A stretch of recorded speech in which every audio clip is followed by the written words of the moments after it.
We're the MMA analysts. Let's talk about Joe Rogan's sucking ass at commentary. I'm Julian. I'm Calvin.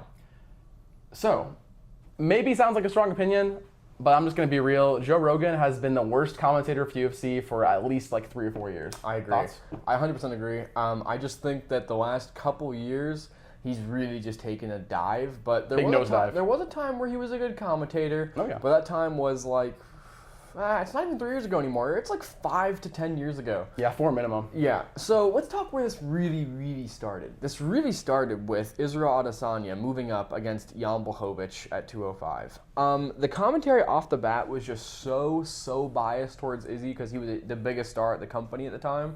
It was asinine. It was crazy to listen to, and it's almost made that fight unwatchable to rewatch when you're listening to it, because just like, how did they do this? It changed my perspective on UFC commentary. Like, before that fight, I was still watching it a lot, but like I had never seen such a brazen example of biased commentary, and it was amazing how the entire fight, they were like, Izzy's biting on feints, Izzy's getting him. It's like, the entire fight, Jan was walking down Izzy and not reacting to any of his feints and just countering everything Izzy was throwing, and it was just crazy to watch. And commentary actually biases people's opinions long term. Like, people will be biased in that opinion because they heard the commentators say these things. It's insane. Joe Rogan actually said it's going to be a close one after it was all said and done with Izzy versus Jan Blachowicz. That's pretty crazy. I forgot about that one. That's pretty crazy. That is crazy That's stuff. Insane.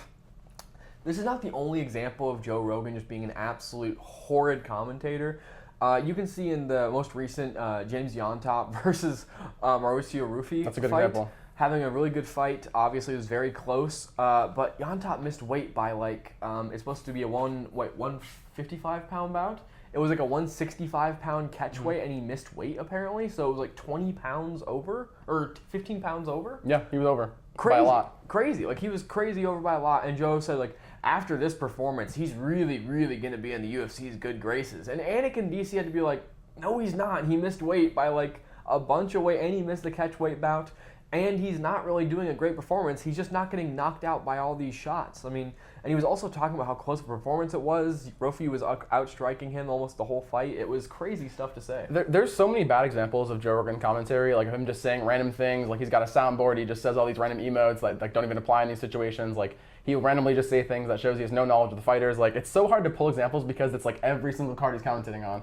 Got to bring up Alex Pereira, though, the most recent example that is just hilarious and stupid, because even casuals would know this is bad, which is that Alex was piecing up Khalil in the end. The fight was going his way. He was boxing him up. The hands were working. It was working really well. Everything was going for Pereira.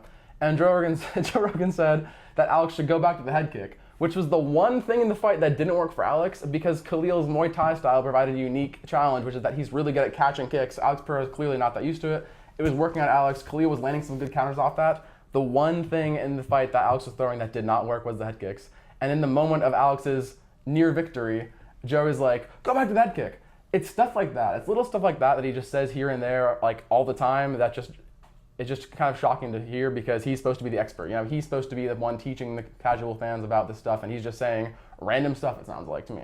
He really is. And he really has just kind of lost touch. And this is just really an example of Joe Rogan kind of doing his own thing on the podcast and kind of just going crazier and crazier as a person and doing his own thing. Like, as he's been spiraling off doing all these other projects and things, he's really kind of moved away from the sport, and he's really not paid attention to these fighters and just how the sport has evolved. He really likes to repeat the same old facts that were around when he was younger. He really likes certain ideas that aren't actually entertaining for the sport of martial arts. Like, there's, you should never stand up grounded opponents even when they do nothing. It's just a ridiculous take. This is a fight. For a UFC fight. That's just insane. But whatever. Joe Rogan just says things that just no longer make sense. There's a couple times lately where he's been talking about like submissions being in tight before they've even been thrown. Like, it's crazy. What was that triangle recently? Yeah, I can't remember which fight it was, but there was a triangle where someone was on the ground and they had their legs up in the air, and he said, it's tight, and it wasn't even like, the legs go up here, it wasn't even crossed yet, let alone folded over. Like, it wasn't even in. Like, it wasn't even thrown in. God, I don't know why I can't remember that fight, but yeah, it was like the situation, I'm sure if you know triangles, like, the angle was not right, and the leg wasn't even locked over. Like, no. Like you need to have the calf and the hamstring both be touching. It was closer to an arm bar than it was a triangle. Yeah, like, and he'll just say like, it's in, and everyone makes fun of Joe Rogan saying these things, but guys, think about it. Like, he's one of the most probably the highest paid commentator in the world of fighting, and he's just saying it's in, or like go for the head kick, like random stuff that isn't actually commentary. Like, this is just saying random things is not commentary. Like, he's not actually breaking down the fighters. He's not breaking down the fights. He doesn't do his research. I don't know. It just kind of drives me insane because he just has such a cool job and doesn't really work that hard at it, you know? Agreed. I really just think that he just has really kind of checked out, and he kind of just says the random things whenever he wants to say them, and it's just like just kind of get his 2 cents in, just to really make it seem like he knows what he's talking about, and he really just doesn't. But this is like an extended conversation. The UFC commentary has just been progressively getting worse and worse. I've just noticed people caring less and less. Bisping has also been caring less and less. I like the guy a lot, but also he has just been saying stuff that just doesn't make a lot of sense. And he's showing clear bias towards fights. Same thing with Daniel Cormier. He shows extreme bias towards fighters he's friends with. Same thing with Joe Rogan. I just feel like these commentators are just really trying to either make their own mark as a commentator or be biased towards their friends or towards whatever, and they kind of just go on random tangents.